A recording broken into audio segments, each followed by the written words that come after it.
Assalamualaikum, ketemu lagi di Anica Channel.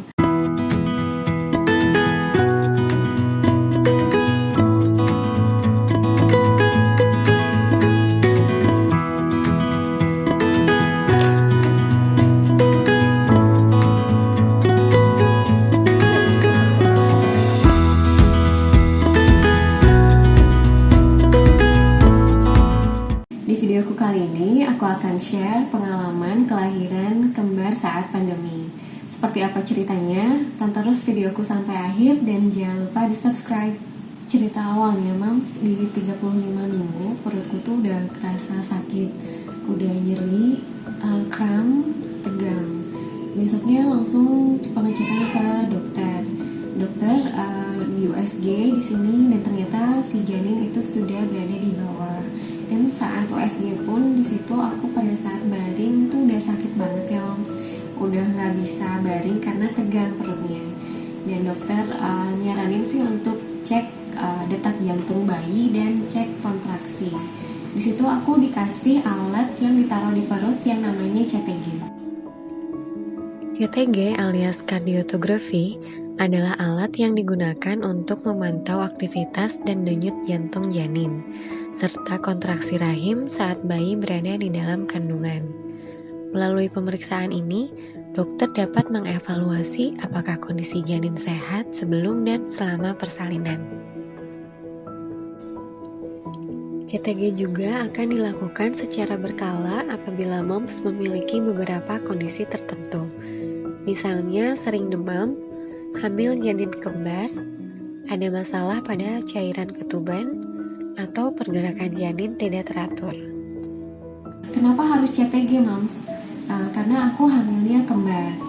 Dan CTG ini pengecekannya untuk masing-masing bayi itu 20 menit.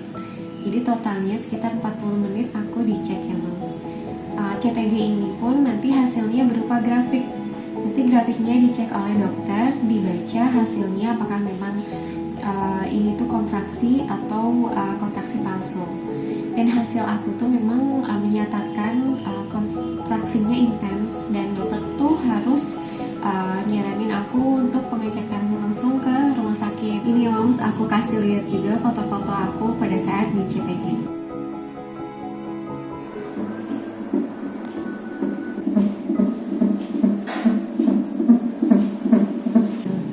Diwanti-wanti sama dokter kalau di 35 minggu ini bisa jadi aku lahiran. Jadi dokter nyuruh aku pulang ke rumah, siapin perlengkapan semua untuk dibawa ke rumah sakit.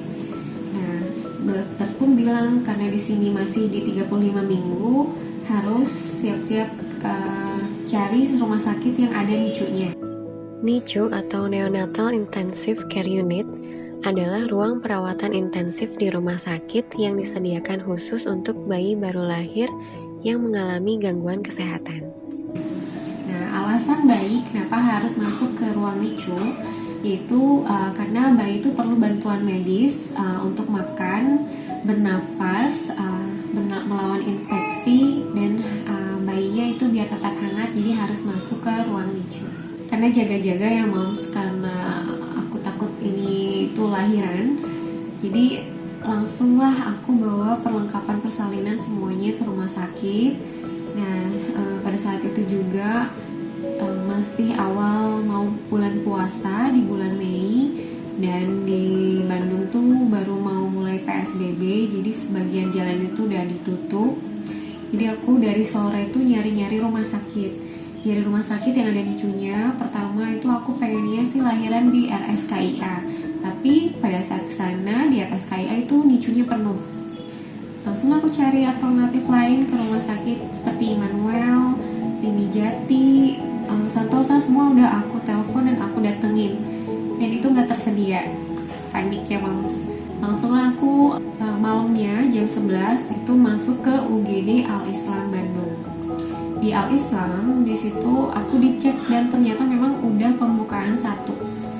Di situ pembukaan 1 di 35 minggu, berarti aku harus dirawat langsung. Karena biar tahu ya ke depannya apakah pembukaannya berlanjut atau enggak. Nah, di sini aku dapat ruangan di jam 12 malam. Di sana aku disuruh istirahat dan besoknya dokter pun datang. Nah, dokter datang, aku dicek, aku dikasih alat lagi seperti yang sebelumnya, dites CTG detak jantung bayinya apakah normal, dan juga kondisi akunya seperti apa, itu dicek sampai 3 harian di sana di rumah sakit. Nah, udah gitu, udah 3 hari dokter udah nggak ada pembukaan lagi nih. Ya udah, aku disuruh pulang, dan di rumah itu bed rest total, nggak kemana-mana, nggak boleh ngelakuin apapun, lalu minum obat kayak biasa, penguat, dikasih vitamin, dan makan makanan yang bergizi. Habis itu aku harus bertahan ya, dari 35 ke 37 kan lumayan, 2 minggu tuh kita di rumah tuh harus betul-betul struggling supaya bisa sampai di 37 minggu itu tadi. Sampailah aku di 37 minggu, alhamdulillah. Kalau dari HPL aku sih lahirannya tuh di tanggal 25 saat lebaran, 25 Mei. Tapi karena nyatanya kan lebih awal ya kalau untuk kembar, jadi aku lahirannya di tanggal 5 Mei 2020. Nah, kenapa di sini aku pilih lahirannya secara sesar? Karena aku tuh udah nggak kuat ya, udah nggak ada tenaganya, jadi udah kerasa di tubuhnya pada saat mau jalan kaki atau apa tuh udah nggak ada tenaganya. Jadi kalau untuk kelahiran normal, rasanya takutnya udah habis tenaganya, apalagi lahirannya harus 2 bayi, jadi udah nggak kuat. Jadi aku pilih lahirannya sesar. Oke, next, prosedur persalinan yang harus dilalui saat pandemi. Yang pertama itu tes lab, yang kedua itu rapid test, yaitu cek darah. Kalau aku diambil darahnya sih dari sini dan juga dari telinga. Itu diwajibkan untuk semua yang mau bersalin di rumah sakit. Dan yang ketiga itu protokol kesehatan. Semua tenaga medis yang ada di rumah sakit itu menggunakan APD lengkap, dan kita pun sebagai pasien harus menggunakan masker dan wajib membawa hand sanitizer ataupun tisu basah, sering cuci tangan, dan bawa peralatan yang betul-betul diperlukan untuk di rumah sakit. Syukur alhamdulillah, setelah melalui semua itu, lahirlah si kembar berjenis kelamin perempuan yang kakaknya dengan berat badan 2,1 kilo dan adiknya itu 3,4 kg. 37 minggu penuh perjuangan, dan ini pun gak perlu pakai NICU. Jadi betul-betul bersyukur sekali, karena dari awal aku takutnya bayiku itu masuk ke NICU karena di 35 minggu udah kerasa kontraksi. Lega deh sekarang. By the way, si kembar ini itu anak kedua dan ketiga aku. Anak pertama aku itu perempuan, udah umurnya 6 tahun, kelas 1 SD. Suka duka lahiran saat pandemi. Dukanya yaitu cuman ditemani oleh 1 orang aja. Pada saat lahiran sesar di ruang operasi juga udah gak bisa ditemenin siapa-siapa saat pandemi kayak gini tuh. Jadi betul-betul sendirian di ruang operasi, dan ditemenin cuman sama suami pada saat selesai operasi. Sedih sih.